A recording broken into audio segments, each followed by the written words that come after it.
Hey guys, and welcome back to the Man Is It Hard podcast. I'm Benjamin Scammon, and I'm here with, Brandon Couch. and we're just going to jump right into boundaries and vulnerability today. So, do you want to start us off, or should I? Go ahead. Right. So, beforehand, we were talking about society and where we are today as a whole, and how people are very much more to themselves. We've talked about that a few times in the last episodes, and how it feels like people are not as connected right now. So, where do you think people and boundaries and vulnerability are right now as a whole? Do you think people are as connected as they could be, as they should be? Do you think that society is giving people a certain message? Where are you in the whole scheme of things? I think society has, as of late anyway, been teaching us to not really be ourselves, and that Yeah. it's not okay to be different or be authentic. I think authenticity is a very difficult thing for a lot of people these days. And I think for those who are authentic and able to be themselves, they are worshipped in some ways where, people look up to them. And I Yeah. think there's a reason for that because I think a lot of people they want to be authentic, but they don't know how to be their authentic selves without feeling socially ostracized or even like they don't belong in society. Well, and that's why I think vulnerability is such an important part of today's topic, and not just boundaries, is because to me that is showing vulnerability without shining a light on it. You're being vulnerable without being like, hey, everyone, you can come dig at me, come throw a few punches at me while I open up about this personal topic. Right. Well, and I think with vulnerability in general, I think a lot of people get told that they're oversharing. And it's not necessarily they're getting told that, but other people's actions around them are showing them that. Yeah. For example, there are a lot of times in my life where I would be the one to make plans or reach out to people, and over time I would get told by certain, not everyone, but certain individuals that I was annoying or that it was too much. And for me, I don't think that ever really clicked Yeah. because to me, it's like, well, I'm trying to create a connection and they're just pushing that connection away. So I do believe in society today that it's getting harder and harder for us to find the people that we really click with and find our tribe or our family, our second family. I don't think it's a bad thing to say that your biological family is your family. I think we all can connect with our family members on some form or another, but I do believe that we also have free will and we get to choose our family as well Yeah. because there are certain people out there who've been abused and who've been taken advantage of by their family members. Right. And we don't want them to feel like they have to go back into those situations because clearly that wasn't a healthy situation for them. So it stands to say that It can be really beneficial to find the people who you click with, right? absolutely, and that we get to choose who our actual family members are. We get Yeah. to choose the people that we want to be around. That's a choice that we get to make.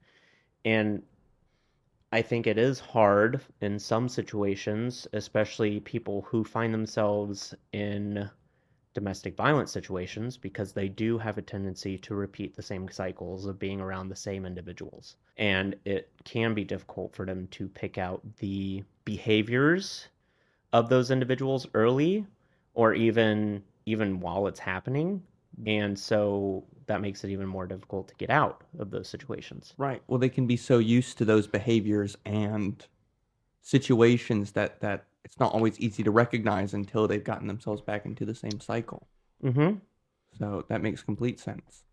And I think one of the friends that I had a while ago, they mentioned that when they finally got into a healthy relationship, it was very strange for them and it made them feel very uncomfortable. Like something's missing, or like they're waiting for something to happen. Yeah, and I think Yeah. it was because they were so used to being in an abusive relationship or being with someone who mistreated them that being with someone who finally treated them well and with respect was a very, it was a foreign thing for them. Well, that's what's so hard about cycles, right? Is that they feed into our expectations, right? We get to a point where we become a little bit sedentary in the actions that are being done upon us. We all put up with things on a daily basis that we learn to not speak up about in order to hopefully benefit us in the long run. Absolutely. Yeah. And so, talking about boundaries and boundary setting and how to set boundaries, not just with interpersonal relationships, but also work relationships, professional relationships, even friendships. It's an important topic for the simple fact that we all have values, we all have belief systems, and when certain boundaries get crossed and we let people walk all over those boundaries, it really does us as individuals a disservice, It does. and it shows really a lack of self-respect. And so we are going to discuss some ways that you can start setting boundaries not only for yourself, but maybe doing some self-reflection as well to figure out what your boundaries are. Yeah. Because in order for us to know what boundaries to set, it's important to know who we are as individuals, what we value, what we don't value. And also, an important thing is to take note of there is a massive difference between things that you value as an individual and things that you see value in. Right. The main difference is that you might see value in another person's value, but you don't necessarily value that yourself because otherwise you would probably be having similar behaviors or similar actions around that value that the other person does that you might not have because you don't value it. So you Sure. have to kind of do some self reflection and do some self awareness work to really figure out what your boundaries really are and not take on other people's values as your own. And for me, it's always, maybe the first time something happens, you don't feel anything, you don't care, but the freshness and newness of it wears off. You start to be able to more recognize, like, I don't know if I'd want to put up with this for the rest of my life. Yeah, and values and beliefs, they can change. We all change as humans as we go through life and as certain situations happen to us, or as we get ourselves put in certain situations, some of our values and beliefs are naturally going to change. So it's important to recognize that as well and to take note of when those values do change and act accordingly. For me, for example, I think one value that I've always had growing up as as throughout childhood and also now as an adult is loyalty. That's kind of my number one, I would say my number one value is I really value loyalty. And so whenever people around me were disloyal or showed signs of disloyalty, it triggered me. And a lot of those relationships ended because of that. Well, and I think that's something really good to step into from a different angle because loyalty and boundaries can sometimes have some conflict within them, right? Um, and so I guess let me ask you this: how do you feel if someone is loyal but they are breaking a boundary and doing so? So, like saying like you and a friend are about to get into like a fight. This is something really simple. You're about to get into a fight, or a bully wants to fight you, right? Would you rather your friend be loyal to you and stand there with you, but break their own moral code of like not getting into situations like that? Or would you rather they be disloyal to you and not show up and not do any of that stuff, but still hold strong to their own moral and ethical code? So it really depends on the situation. If it's a situation where they aren't in the situation themselves or they're not around me when that situation is happening, then I'm not gonna blame them for that. I'm not gonna say things like, "Oh, you should have been there," or "Oh, where were you?" Because I mean, I can't control where they are at any given time, right? That's out of Yeah. my control. But if they were standing next to me when that situation presented itself, absolutely, I'd want them to stand up for me and be there to kind of back me up in that situation.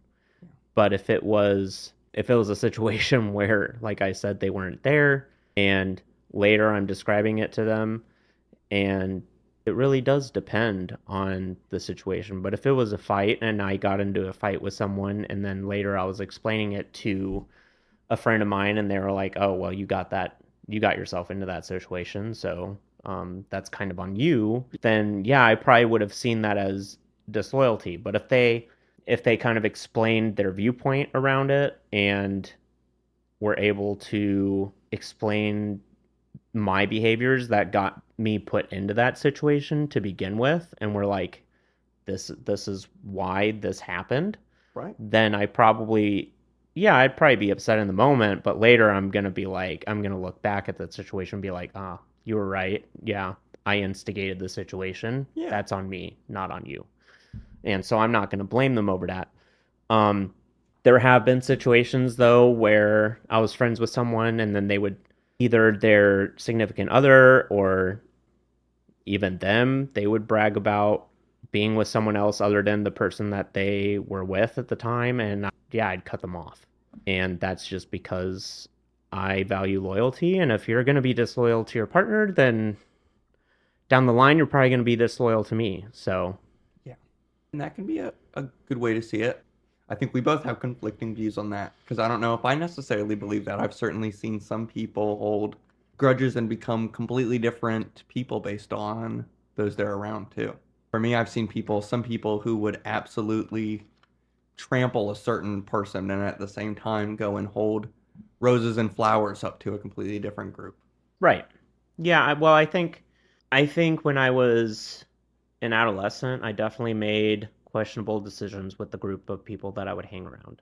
And now as an adult, I make very careful choices of who I choose to be around for that very reason. Sure.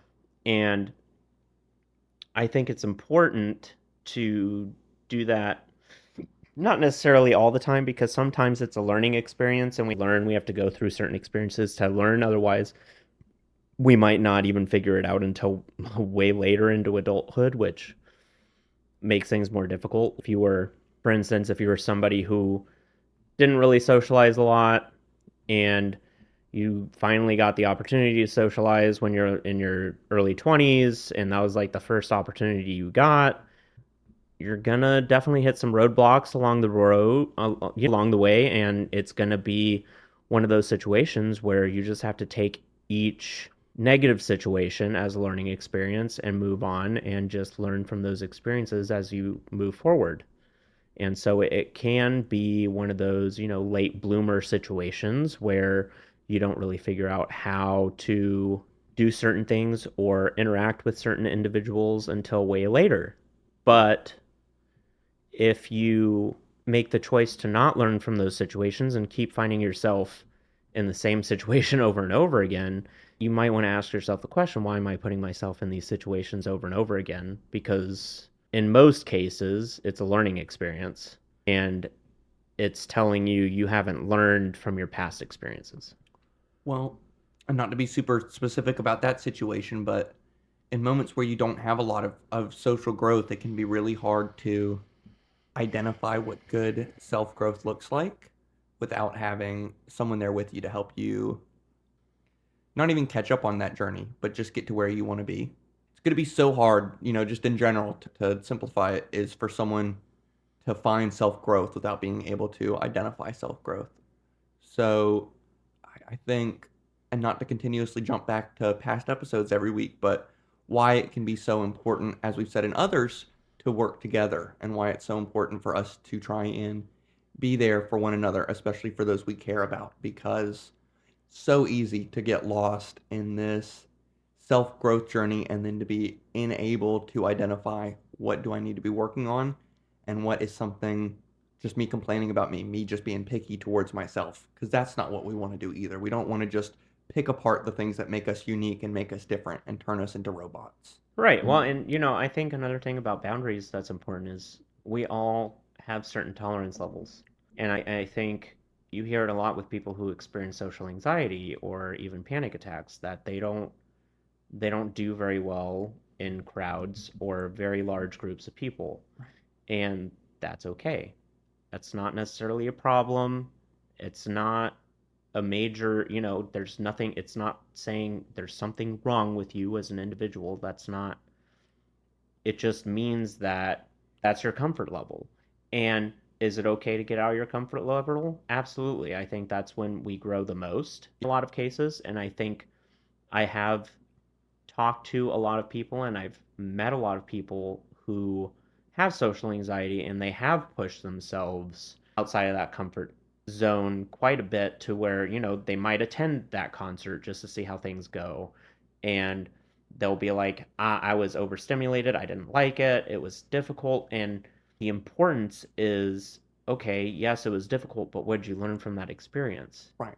That what was overstimulating you? What was causing you the anxiety? And once you figure that out, then you might be able to do something similar but different. Maybe not, maybe there was too much people, so maybe you attend a smaller concert and you'll do fine. But Right. if you attend, a big one with like 50,000 people, it's going to be uncomfortable for you.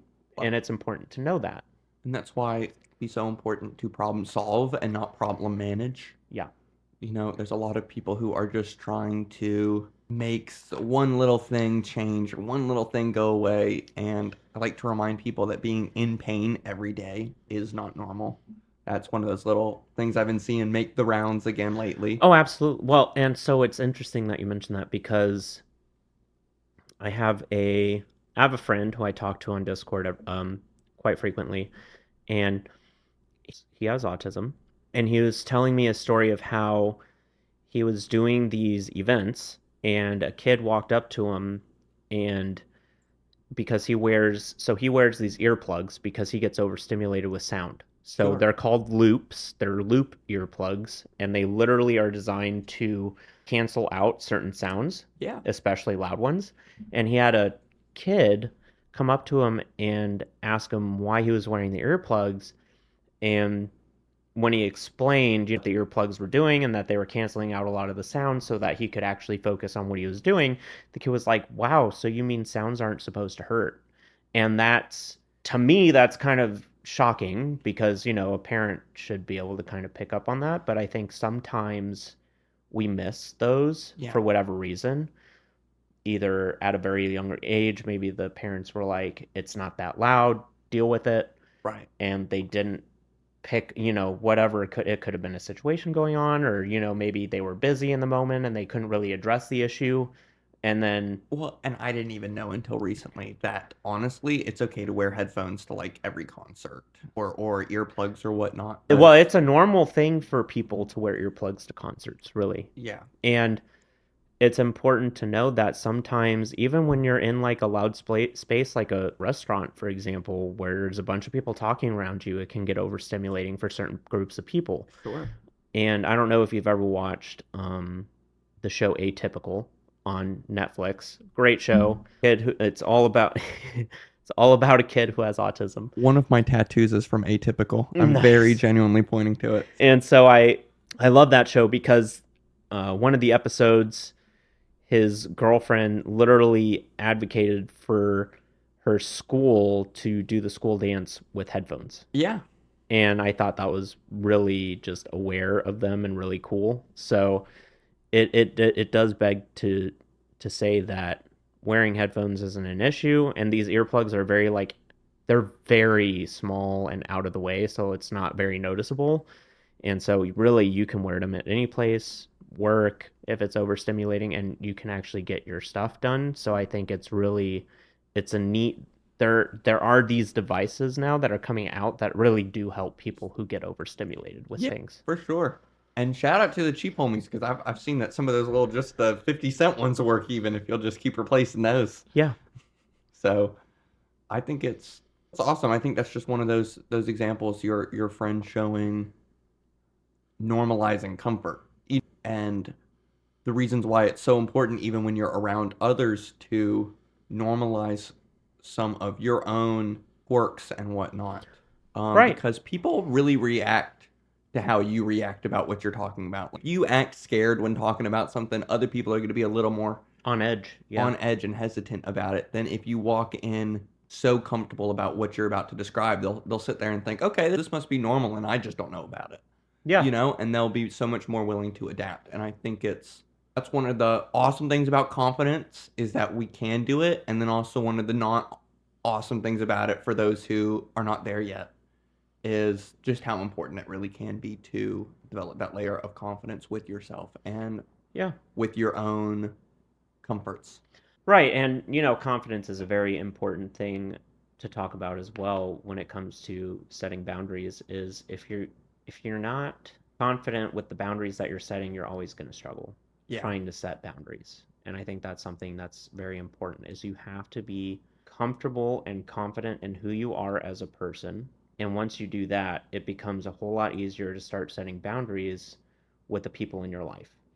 In some cases, I think it's just borderline difficult, like with family, for example, Yeah. parents or grandparents, just, actual family members. I think it can be difficult to set those boundaries for the simple fact of people have a tendency to make the excuse of, but they're my parents.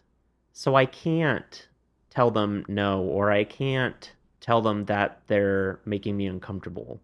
And the reality is you can, and it's okay. And if they don't respect that about you, then you know where your relationship stands with them, and that's that. Well, and for the younger audience, while this won't apply to everyone, sometimes when you're young, you can't establish boundaries instantly, right? You have to wait for yourself to have a little bit more maturity before people give you that room to grow. Right. I'm only 22, so heck, it feels like yesterday. I remember some of those learning moments and stuff. And I can say that you can say that, to a degree at this age, you can get away with saying, oh, well, I can't yet. But there does come a time, be it when you have to move out, or be it when it's time to go off to college and you move out, or even if you're just gone 5 days a week now, all of a sudden you're busy, busy, busy. Um, that those are your opportunities to explore and grow out a little bit. And typically, there's not a whole lot the adults or other party can do about it. It is your time to learn, your time to grow. And so, okay, you want to get away. Join a club then if your parents are like, no, we're not just going to let you go run around and do anything. There are absolutely different things to do. There are different organizations and clubs to join, places to go. You can get little easy, cool jobs where you're meeting people and making a little money without pushing yourself to a stroke of death with all the extra school and extracurriculars. But if you are waiting for that opportunity, just know that when it comes, you have to use it. And that, especially when you're young, that they do come where you get to break free. If you're sitting there like, no, they're just not going to let me, it'll come. It really Yeah. does. It's just not instantaneous. That is that big step up, as I like to call it. Don't expect to, you don't want to get into the mindset of, I'm waiting for the opportunity to come. Why is the opportunity not coming? Because I guarantee you it probably has come and you just missed it. Well, and that's balance too, because I was sitting here thinking you were going to say now, now, now, Right. right? So don't also expect it to come in 5 minutes, right? Don't walk in there, tell your parents how you want to be treated now, and think that tomorrow mom is just going to remember every single detail you just told her, and like she is going to become a new person for you tomorrow. That's It's it takes time and you're going to have to repeat the same boundary over and over again for certain people. right. And that's just how that goes. Some people are slower learners. And of course, same thing goes with friends. If you make it known what your boundaries are and you can easily say if you cross this boundary, that's not an issue. Yeah. And I've definitely had friends in the past who had boundaries around certain things and they would literally they didn't say, you do this again and we're done because they understood that it was going to take a while for people to get used to that. And because, I think when you grow up saying certain phrases or certain things, it is going to take a while for you to finally catch yourself saying those things. So you have to allow time for that. If it is a certain phrase or something that you're saying around an individual, it's going to take time for them to really stop saying whatever it is that you don't want them to say. Well, it's like changing a habit, you know? Yeah, You just want to make sure that there is some layer, some level of effort involved. And yep, not an effort that'll take 10 years to get to where you want to be either, but that they are still at least trying a little bit. Do people make mistakes though at the same time? absolutely. Yes. And there Right. are there are situations where, they might slip and cross that boundary, and that's where you just remind them, "Hey, I told you that I'm not okay with this. Please don't do it again. And that's okay for you to say that. That's not being rude. That's not coming across as intolerant. I think that's kind of a word that has been thrown around quite frequently lately, is just this idea behind intolerance. That's not intolerant to Well, demand respect for a boundary that you have. absolutely not. You can be intolerant of something, though. I think the big thing is if you don't get what you want, it's at that point your job to remove yourself from the situation, Yeah. not to expect the other people to just walk away and leave you alone now. Sometimes at that point, you don't like it. Now it's your job to distance yourself. Well, I think we see it all the time on like social media and Twitch. You see people watching certain content that they don't like, and they'll just say negative things about that content, and it's like, you don't have to watch it. So why are you watching it if you don't like it? Just don't watch it. It's I very simple. I think hate watching digs into the level of addiction almost, where people can't help themselves because it's just so riling up, Yeah, so impacting, or maybe they do really like judging people, and that's why they're watching it, is so that they get to maybe they've been judged their whole life, and maybe now it's their turn to finally be able to judge someone else, so they watch that content to be able to do that. well, and I've often wondered if that's just the way that a person's homescape is, and that they aren't just thinking that they're being silly or like very lightly facetious in some of these jokes, like that they're being like, "Oh, look at that," or "Oh, you're so funny in this area," or whatever. I'm not really good at this, but though I do see some of the comments, and for one, I don't really think a lot of those people are sitting there on those videos if they're hate watching for super long. I don't know how many people watch 8 hours of something that they hate. I think that a lot of those people only sitting there for like 20 minutes, and I think that they're maybe Well, just being silly a lot of Well, times. I think you'd be surprised, because Damn. how many people do you know play video games for 12 hours at a time when it's a game that they hate or that they don't enjoy fully? But I think what I hear a lot of them say is that they love it and that they hate aspects of it. Kind of like how you can love yourself and have aspects of yourself that you hate, That you things that you don't dislike? like about yourself. Yeah. Well, I think I mean really a perfect example is just my relationship to League of Legends when I used to play League of Legends. Yeah, I did There was nothing I really liked about that game, other than I think there were times where I really enjoyed it, and that was really when I spent time playing with other people. But of all the times when I would just play by myself and just grind by myself, I really just disliked it. And I just kind of went on, I think, really just autopilot of, and I think it really mirrored the way I saw myself too, in some shape or form. I think when I was really playing was when I was really depressed. And so I think it really just kind of mirrored the way I viewed myself outside of the game as well as me playing it. well, and that can be really multifaceted too, because I do know that you like, not to get into too detailed, but I do know that you liked the TV show that it had, right? Hmm. And so sometimes when we get into one piece of literature, we can be more forgiving to another just because of that connection, right? I know that there's plenty of movie fans where they'll love all four or five, and then a new one will come out and it won't be good, but people will still be praising it because it's connected to that piece of fiction or that piece of just general story that we love, right? Mm-hmm. So, I mean, I've heard you say really good things about the TV show and go into depth and how we might even cover that in the future. So, I think that there are some aspects to it that you love from what I've heard. It's just, Yeah, well, I think I like it more without the online aspect. yeah, I do like the characters. I do like a lot of the lore that's around it, but past that, the community in itself is just very toxic. yeah. And we've discussed this many times, which is why I don't really play it that much anymore. And I think the same can be said about our tolerance for people too. I think there are a lot of people out there who also, they might be spending time with around people that they just dislike, but Right. they spend time with them because they're the only people they have in their life. And so it does make it difficult in those situations, I think, to get out of it, to just completely say, I'm removing these people from my life Yeah. and going to find new ones, because I think we get into this a period of there's no way I can find another group of people. Right. Well, and those are two big goals too. I think a lot of people don't cut it down like they could or should.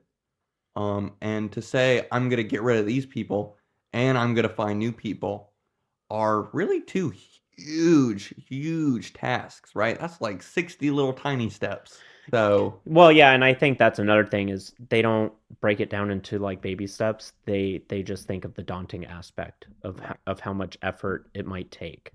Whereas I remember talking to someone who had one person in their friend group that they didn't really like. They didn't like the way that they talked to them. This person kind of disrespected this individual on multiple occasions. And so she started talking about maybe removing that individual from just her life in general. Not necessarily, it's not like, even though they were part of a friend group, she still hangs out with all the rest of these people in their friend group, just not that individual. And she's, in her mind, a lot better off for it. So I think there are situations where it might just be one, maybe two individuals that you just need to cut out and keep hanging out with the other people on the side, maybe not as a full group. Although friend groups, as we know, can get a there can be drama depending on what kind of friend group it is and stuff like that. So it really depends on the situation. Well, and the viewers can't see my face, but I was over here going, that's a hard one to pull off is when you say, I can still hang out with these guys, but I can't hang out with you. Yeah. That can be quite the hard hitter for some people to hear. Mm-hmm. And why it can be so important to take a full step back and not just try and pick and choose. Because sometimes, if you don't go about that the right way, it can make you look like the bully in one of those situations. And even I've made the mistake of not talking to everyone about it the right way or not just distancing myself. And you end up, whether you want to or not, often isolating someone else out of the group or accidentally changing someone else's views on that person who you want to remove yourself from because you're trying to explain your issue or your problem with said person in the group to others because you'd like to vent, you'd like to get it off your chest. And then, sometimes that'll then change other people's or, oh, I didn't know that you were being treated like that. Oh, I don't like them now. Right. Well, this was one of those situations where I think the other people in their friend group also saw the behaviors that they exhibited towards this individual, so it was a little bit different. See, but that's what I'm talking. No, that's exactly what I'm talking about. Is you gotta be careful because sometimes you'll bring up a behavior and then that you bringing that up is what makes those other people recognize that behavior. And so you can end up outcasting or isolating a person, even if they're not being nice, without going for that from the beginning. You were really only trying to isolate them from you. You were not going out of your way to isolate them from numerous, multiple people. So that's where I think that issue can arise sometimes. Because, like I said, I've had that come back to bite me in the ass where I was just trying to vent. I was just trying to talk about my feelings. And it ended up making a couple other people in the group isolate from that person. And then that person came back and was like, you were talking about me and you made people dislike me. What's wrong with you? You know? Yeah, I can see how it can turn into one of those situations where it feels like you ostracized the person from the group, or yeah, just dis- distanced. Well, like you decided to kick them out from Yeah, everyone. with everyone, yeah. Well, in this case, they still hang out with this individual. She just doesn't. So Yeah. I think it was more of a mutual respect Yeah. thing, because it's not like this individual treated everyone the same way or the way she treated her and stuff like that. So it was a completely different situation. But yeah, I think in one of those, in a friend group where you're the only one who has the problem, no one else has a problem, then it becomes a completely different issue, Yeah. because then it's like that kind of goes back to intolerance, right? I think where you're the one who's being intolerant of whatever this person is doing, everyone else is fine with it. You're the only it's you're the one who has the issues. And then it's up to you to either remove yourself from the situation or make the choice to deal with it. Depending, you just kind of have to at that point weigh And I think you've mentioned this to me quite a few times, the pros and cons of Yeah. this, of, what are the benefits, what are the negatives of that situation. So, Right. Because no point in saving a situation where all you're going to get out of it is an extra 5 minutes. yeah, That's it. yeah. So, absolutely. There's there's a couple different ways to go about a lot of these situations. I guess something I'd like to know about is, and kind of semi gone over this, but I think it's easier to just make it known as a question. When do you think the time is to make a boundary known, and when is it the right time to hold off? I think that's a really good thing because in this day and age, now that boundaries are becoming more heavily discussed, and we've talked about this off camera, sometimes people can think they're displaying a boundary or think that something is needs to be said, needs to be gotten off their chest, and they can end up creating problems for themselves. And that's certainly not what we want to send anyone off to do, is to then go and try and speak up for themselves and create a More fight issues. or an issue. I think that's a very good question. The right time to set boundaries? Explain the situation to me like I'm a child. How would you go about setting that up? How would you go about setting up a discussion So with I another think person? whenever a boundary is crossed, it's okay to bring it up. Um, it's not okay to bring it up like 2 days later, Okay. because I think if you have someone who crossed your boundary, you think about it and think about it and think about it and don't address it, and then you bring it up to that person 2 days later when they're not doing anything wrong and blow it way out of proportion, it becomes a bigger issue. All right. I'm going Be- to come out from the side and I'm going to ask you something, okay? What if that is you trying to give 48 hours to calm down? Because you just said 2 days. Are you allowed to give someone a day or two to calm down and then come back at a situation? Or is at that point the situation invalidated to you? so I think it depends on what the situation is. I Yeah. think if it's one of those so I'll provide an example to this. One of my friends, he really hated your mom jokes. So whenever I would talk about his mom, he hated it. He loved his mom. That was kind of a boundary for That's him. his bread and butter, man. Yeah. So when I was at work, I I can't remember what we were doing, but I said a your mom joke, and he was like, "Hey, I'm not okay with that. Can we not just don't say that around me?" Sure. That's okay. He set a clear boundary. I don't like when people talk about my mom like that. Please don't do it when I'm around. And that was in the moment. Whereas had he come at me later, and that's a boundary he knew. He already knew of it. He was very confident when he said it. So Sure. I could tell that that was a boundary that he wasn't willing to let me cross. Yeah. And so had it been one of those situations where I did that, he didn't say anything, his body language didn't convey there was an issue or anything, and then 2 days later he brought it up like, hey, I don't really like it when I didn't really like it when you said this. In my mind I'd be like, well, that was 2 days ago, why didn't you bring it up then? And then it'd probably blow up into a big argument. Right. So I think in a situation like that, bring it up when the situation happens, because then you're catching the person in the act.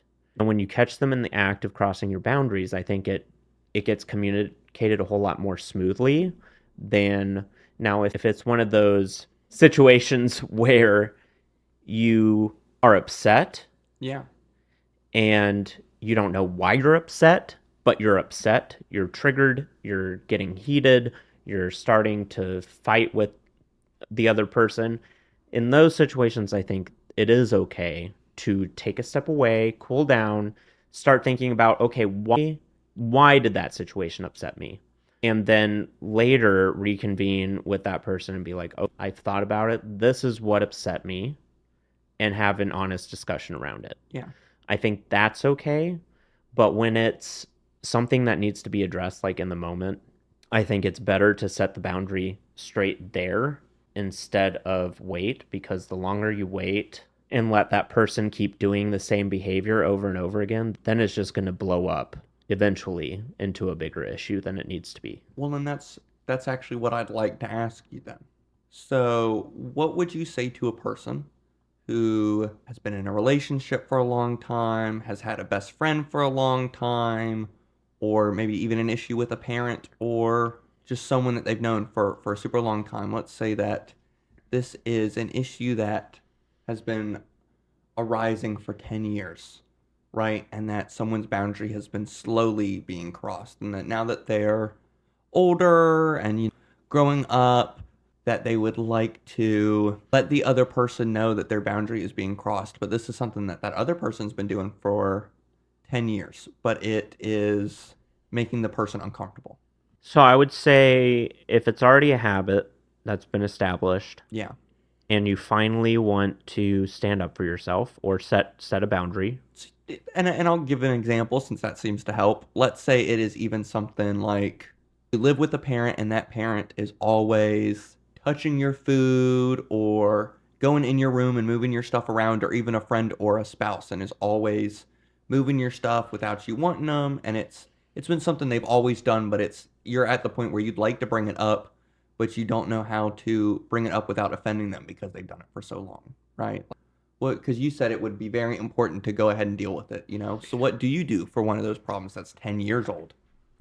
So Or even so how do you for start so going for about that it? situation, and if this is like a parent and a child dynamic, let's just use that as an example. I think it's a good example because I think a lot of the times, and I think with it being more common for young adults to be living with their parents still, those boundaries sometimes do still get crossed Right. because the parents still see them as their child, not as an adult. Right. So I would say if you really want to set a boundary around something like that, it would be behoove the person to approach their parents or family member, whoever they're staying with, and who's, violating that privacy, to approach them in a calm manner, not a non-combative, just be like, "Hey, I know you've been doing this for me for my entire life, but I would really appreciate if you didn't, because I can do those things for myself now. I'm an adult, I can take care of myself. I would really appreciate to have some privacy or some sense of privacy. If you need something out of my room, or you need to, or you're looking for something that might be in my room, can you please come and ask me first so I can look in my room instead of you just barging through my door and rummaging through all my things, Yeah. because I'm an adult now, and I deserve, the privacy that I deserve to have some of my privacy respected." So you try and sounds like to me what you're trying to say is you'd like to facilitate a kind of zone where you can sit down with that person and hopefully make sure that both parties feel comfortable before you address the issue. Absolutely. I wouldn't say, um, I mean, of course, you could also catch them in the act in a situation like that. Like if you maybe they're in your room, you just came home from work, you catch them in your room, and you're like, "Look, I'm an adult now. I would really appreciate it if you don't go into my room whenever you feel like, because I would like to have some privacy. If you're trying to find something in my room, that's okay. But if you're cleaning my room, I can clean my room now. I'm an adult. I would prefer that I have some minor privacy respected." Right.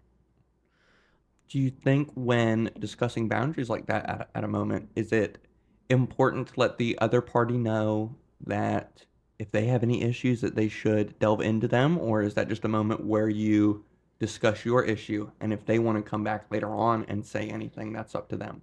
So I think it depends.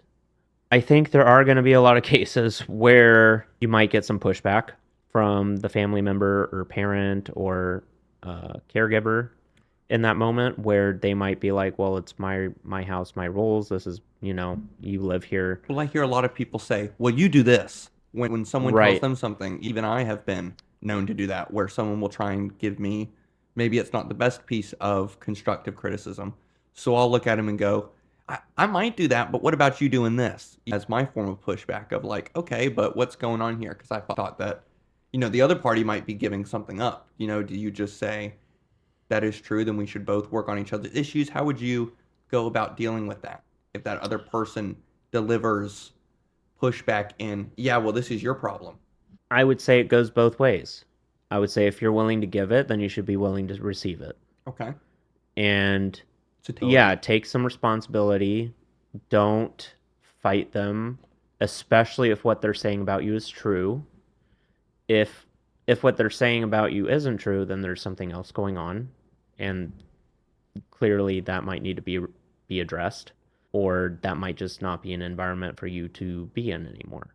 Sure. But and I think that's perfectly normal once you reach adulthood, and especially if you're still living with a caregiver or parent, I think that is normal for it to kind of feel like, okay, it's time for me to move out and do my own thing and be on my own and have my own privacy, and especially if those boundaries are being crossed. But I think in some cases you can make it work where you're able to respect each other's wishes and listen to what not only listen to each other and what you have to say, and try and be better or fix whatever, change. I like the word change, not fix. Yeah. Change maybe some of the behaviors that your caregiver or parents don't like, as well as allow your parents or caregiver to time to change the behaviors that you don't like. Sure.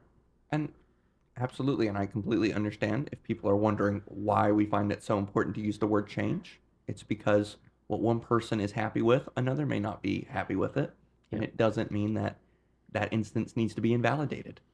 And I don't like the word fix because I think a lot of people look at, especially in romantic relationships, oh, I can fix that person. Well, and you fix problems. Yeah. Sometimes you just need to change something because you've been in that same cycle for so long. Yep. It doesn't mean that there was anything wrong with it. Doesn't mean that you dislike that time. It's just it's time for change. Yeah. And that can be so necessary. Oh, alrighty. Do you have anything you'd like to add or that you'd like to explain to our viewers about boundaries and vulnerability? Anything you'd like to leave them off with? So I think having boundaries and vulnerability pretty much go hand in hand.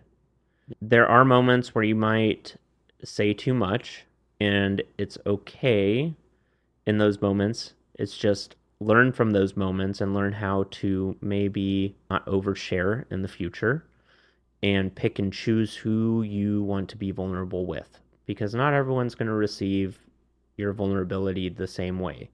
Some are going to be more receptive and accepting and compassionate and empathetic towards it, whereas others are just going to use that to push you into the dirt. That's Yeah. pretty much a good analogy, I think. So, and we can definitely discuss signs of where or when and certain personality types that might be using that vulnerability against you in future episodes, or a future episode if that's something that y'all really want. But boundaries are a very important part, not just for those around us, but also for ourselves, because it shows that we respect who we are as individuals. Yeah. And if you can't respect yourself, the people around you aren't going to really respect you either. That's Yeah. kind of how that goes, because we can read as people, whether consciously or subconsciously, whether or not the individual sitting across from us or the people that we're around really respect themselves or even believe in what they're saying or have confidence. And I think self-respect does tie into confidence. If you can respect yourself, I think confidence kind of will come with that. I agree. I'll leave the viewers off with this. If you find yourself having trouble finding balance within boundaries or even setting boundaries to begin with, try and focus and start with things that you would consider your personal responsibilities. Things that you have to do for yourself, that you owe unto yourself to do, be it getting up, eating, sleeping, surviving, and putting a smile on your face. And if you find people even breaking those habits, those patterns, start with sticking with those. Start with not letting people interrupt you go into the bathroom or eating, things like that. Don't let people interrupt you Yeah, just basic needs. having your basic needs. Absolutely. And work with those and just focus and stick with those for a little bit before you work towards the harder, bigger things. And I can promise, just like baby steps in all things, you will get there at such a steadier rate. Absolutely. And as always, if you have any questions, comments, concerns, or any stories that you want to share with us here at the Man Is It Hard podcast, we do have an email.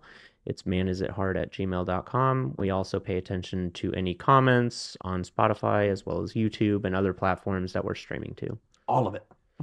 So this has been our discussion on vulnerability and boundaries, and we will see you guys in the next episode. Heck, episode 4. Thank you all for listening. Woohoo!